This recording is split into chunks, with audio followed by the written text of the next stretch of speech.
Welcome to NeuroShift, the podcast that explores the fascinating and rewarding world of brain optimization and neurofeedback technology. We explore smart, science-based tools with bite-sized, transformative insights to help listeners harness the power of their mind. Our goal is to help our listeners live their best possible life. Here's your host, licensed psychologist, Dr. Randy Kale. Do you hear Dr. Louis Armstrong in the background? I think he's got an important message for us here today. And it's one that goes much deeper than it appears. So what does Louis say? Louis says, when you're smiling, right? You're smiling. What happens? The whole world smiles with you.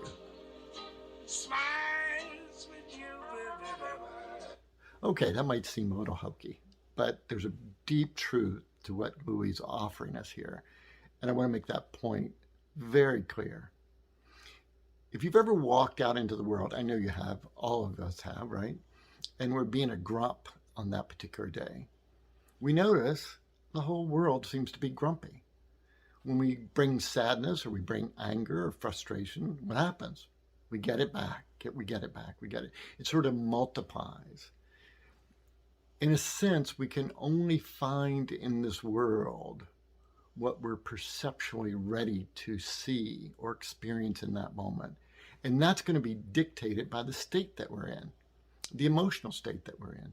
So when we're smiling, when we're genuinely smiling, the world smiles with us. And we have good data to support that. It comes from so many different areas. So, of course, you may have read that research. When we smile, we activate certain muscles, and we have to employ certain neuronal activity in the brain that has to do with more ease and happiness. It's just the way it works. We also know that when we're smiling, when we're genuinely happy, and we know this from the neurofeedback literature, we know this from psychological studies over the years, that inevitably our brain works better. When we're in a better state, we think better, we focus better, we remember better, we have better relationships, we see the world in lighter ways, and we have understandings, we have insights, we solve problems better, and we also get another benefit. It's another way the world smiles with you when you're smiling. That is, we live longer. We're not as susceptible to illnesses and disease. We have better long-term relationships. We stay in marriages longer. We stay in our jobs and find more fulfillment. We enjoy our community and our neighborhood more and more. So all these benefits come to us when we smile, genuinely smile at the world. Now, what does it take to genuinely smile? Well, we know what it takes to genuinely frown, find frustration, find anger, judgment. We simply look at something and we disagree with the way it is. Pretty much that's that simple, right? This brain has an opinion that you shouldn't be that way, or that person shouldn't be that way, or they shouldn't have mowed their grass that way, or they shouldn't have passed that policy, or this person shouldn't be in government, or that person shouldn't be in government, or it's endless. Turn on your TV, pick up the phone. It's endless, right? So all it takes is a judgment that I disagree with what is happening. And I can find misery pretty quickly. And guess what? Most of us are pretty well trained to do that. It's habitual. Our parents, teachers, now the media, just about everything that you're exposed to encourages a perspective of disagreement, talking about a discussion of something we don't like, and a perpetuation of that theme, which equals misery. So we know how to do misery. We know how to do it well.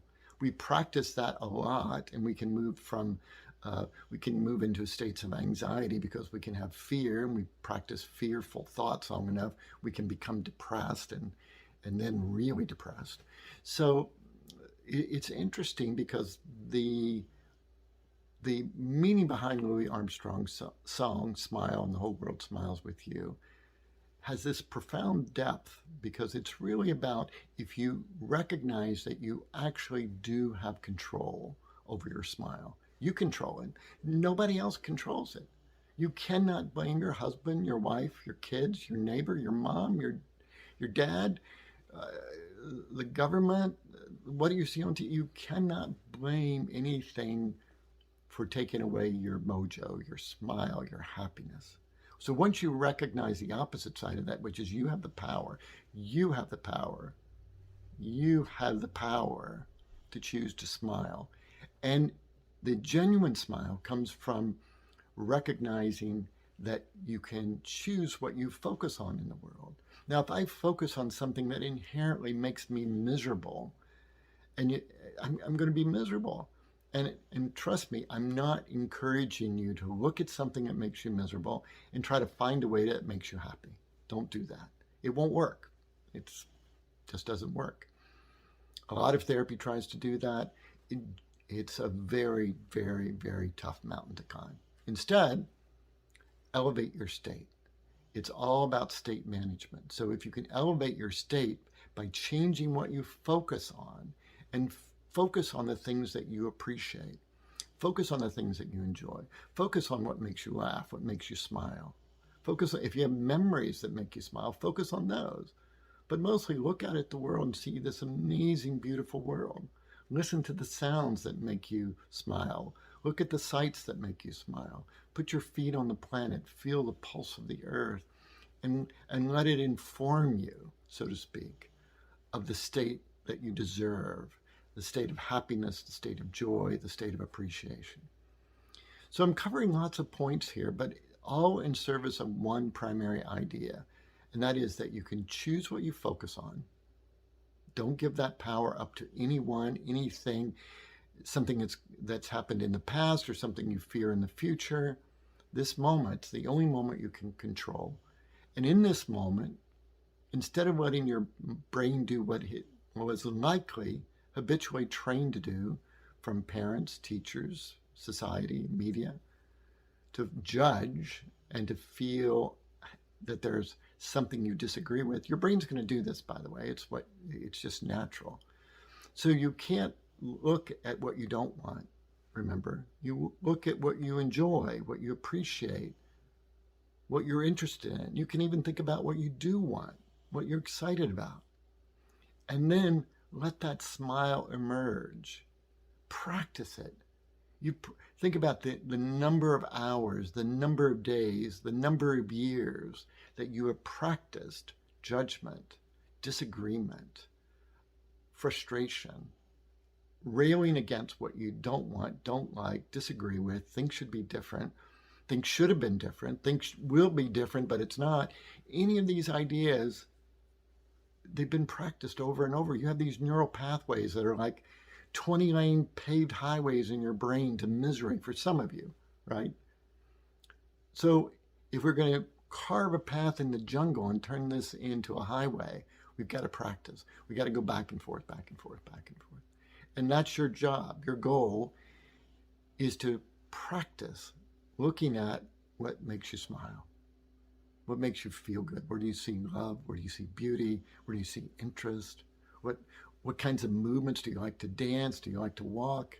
Do you like to play sport? What will make you feel good? And do more of that. Focus on that. Use the power of your attention to focus on the aspects of life and practice it. Practice it, practice it, practice it, practice it. If you practice for 5 years or 10 years or 20 years, judging in ways that bring misery, anxiety, upset, frustration, whatever version, well, you don't really need 20 years to undo that, but you will need a bit of time. And so practice is required. So Louis Armstrong might be a good way to begin to practice, right? To listen to Louis and then begin to look at the world in ways to find what makes you smile. And if the cynic arises inside of you, that's fine. You can succumb to the cynic because that cynic's judging this just like it's judged everything else, and misery awaits. No problem, if that's what you want. But if you want to smile and have this whole world smile with you, then access the power of your attention. Focus on what makes you smile, where you find beauty, where you find interest, and spend your time there. You will feel better. This I know. Take care. This has been the NeuroShift podcast. The episode description includes a link to contact Dr. Kale. Thank you for listening, and stay tuned for our next episode.